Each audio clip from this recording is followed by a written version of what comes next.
Welcome back, everybody. Now, I'll tell you what, we're going to mention daylight saving time and time changes in general. We're going to mention which high schools are better than yours, and we'll mention the rebel flag. After that, everybody ought to be in a great mood, and everybody have a great Thursday. Or my name isn't Ike Morgan, and we're not down in Alabama.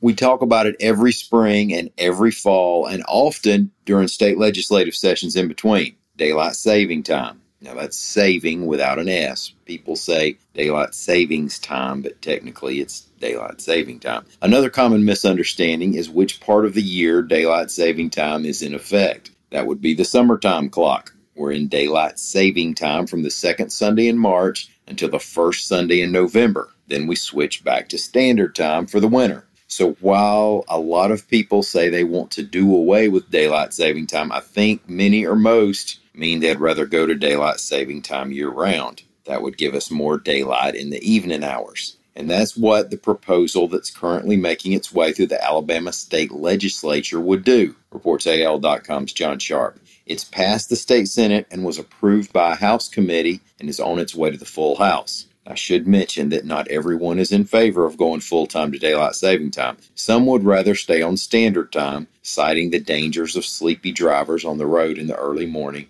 Now, Alabama wouldn't be the first state to pass such a proposal. Georgia is one of 15 states that have done so over the past 4 years.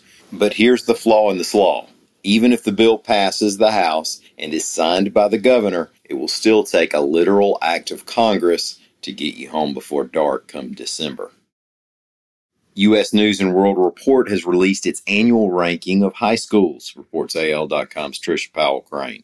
Now, they base their rankings on 6 criteria: college readiness, reading and math proficiency, reading and math performance, underserved student performance, college curriculum breadth, and graduation rates. The top schools are not unfamiliar to those who follow education in this state. At number 1 was the school known as LAMP, that's L-A-M-P, the Loveless Academic Magnet Program in Montgomery. That's a magnet school with selective admission requirements. And second was Huntsville's New Century Tech High School. And third, Mountain Brook High School. Fourth, Vestavia Hills High School. Fifth, Homewood High School. And in places 6 through 10, Bob Jones High School in Madison, Booker T. Washington Magnet High School in Montgomery County, Spain Park High School in Hoover, Fairhope High School, and James Clemens High School in Madison. The state of Alabama could get a new coat of arms, or at least spend some time talking about getting a new coat of arms, reports AL.com's John Sharp. The drive behind this is that the current coat of arms, which you can see on the shoulder patch worn by Alabama state troopers and a number of governmental seals, has a rebel flag on it. The coat of arms actually includes a shield covered by the flags of the 5 nations that have governed our state, territory, Skeeter Patch, whatever geographic location we were at those various times. Those 5 nations are France, Spain, England, the United States, and the Confederate States of America. Of course, the controversy surrounding the rebel flag in general is an issue here. Another point being made is that what I've been calling the rebel flag might not be the appropriate one to use on that coat of arms, even if it offended no one. See, the one that's being used is the familiar one we've all seen in Southern Pride imagery on top of the General Lee and on album covers for years,